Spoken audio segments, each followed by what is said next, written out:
Salut à toutes et à tous, j'espère que vous allez bien. Bienvenue sur les chroniques du mardi. Ici, nous parlons de leadership, nous parlons de transformation, nous parlons de valeurs, nous parlons de développement personnel, mais également de bien d'autres thématiques. Aujourd'hui, je vais vous parler du profil DISC. Avant de commencer, je voudrais dire que l'objectif de cette vidéo n'est pas de cataloguer les personnes.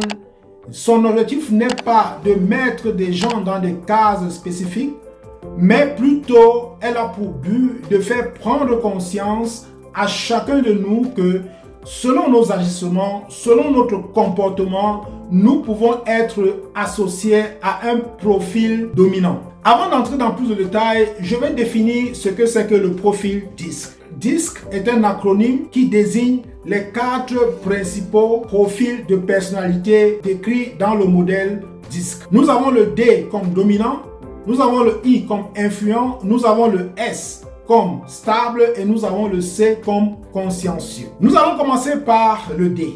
Le D, comme son nom l'indique, dominant, est représenté par la couleur rouge. Les gens qui ont un profil D sont les personnes dominantes. Ce sont les personnes qui aiment foncer, ce sont les personnes qui aiment passer à l'action rapidement. Ce sont les personnes qui n'aiment pas perdre le temps. C'est aussi un type de personne qui est franc et direct. Raison pour laquelle elles peuvent être agressives. Le slogan des personnes à profil D est « Faisons-le tout de suite ». Just do it. Ensuite, nous avons le I qui représente les personnes influentes. Le I est représenté par la couleur jaune. Les personnes I sont les personnes extraverties. Ce sont les personnes qui aiment le fun. Ce sont les personnes sociables. Ce sont les personnes qui ont un contact facile. Ce sont les personnes qui ont la capacité de persuasion. Généralement, on dit que ce sont des bons parleurs.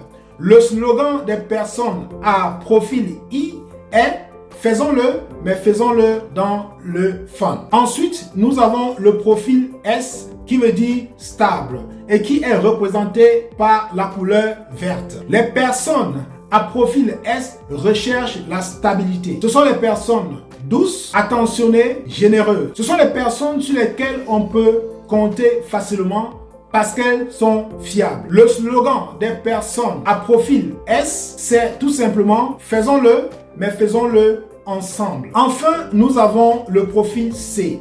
C qui est mis pour consciencieux et qui est représenté par la couleur bleue. Les personnes C, ce sont les personnes analytiques.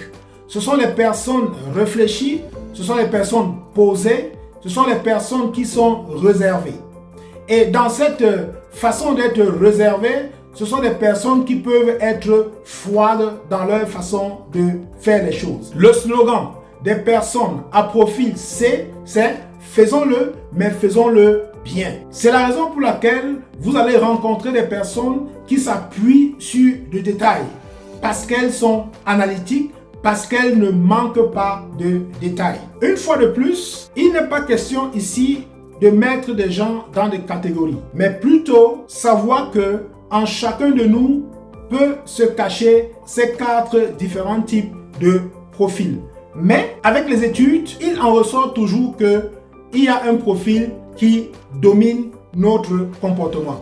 Raison pour laquelle je vous invite, si vous voulez connaître votre profil dominant, faites un test de comportement et vous saurez exactement quel est votre profil dominant. De tous ces profils, nous avons des points communs. Le point commun entre le profil D et le profil I, c'est tout simplement que ce sont des personnes extraverties. Ce sont des personnes qui vont facilement vers d'autres personnes. La relation qui existe entre le profil I et le profil S, c'est que ce sont des profils qui sont orientés vers les personnes. Ce sont des profils qui sont orientés relations. Le point commun entre le profil S et le profil C, c'est que ce sont des profils des personnes introverties. Ce sont les personnes qui ne s'expriment pas facilement. Ce sont les personnes qui, généralement, gardent tout pour elles.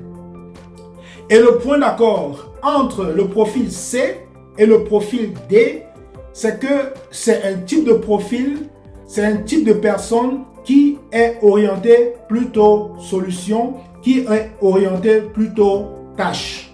Plusieurs études ont montré que généralement, il y a des conflits entre les personnes de profil D, dominant, et les personnes à profil S, stable. Et également, il y a plus de conflits entre les personnes à dominance C et les personnes à dominance I. Je vais prendre un exemple simple. Quelqu'un qui a un profil à dominance D, par exemple, dira d'une personne qui a un profil à dominance S que c'est une personne qui ne prend pas des initiatives. Certainement, c'est une paresseuse, c'est une personne qui ne va pas vite, elle est lente.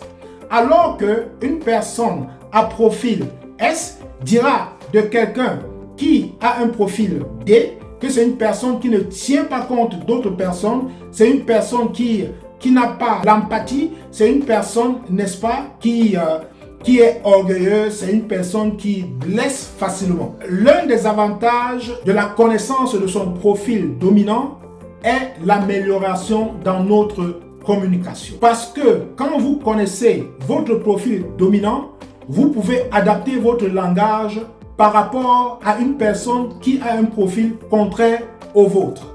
Mais ce n'est pas l'objet de notre vidéo aujourd'hui parce qu'il y a un type de langage adapté à un type de profil spécifique. Pour les personnes qui aimeraient qu'on discute, qu'on partage sur cette thématique, veuillez les mettre en commentaire et ensuite, dans les prochaines chroniques, nous prendrons le temps de partager sur cette thématique de la communication.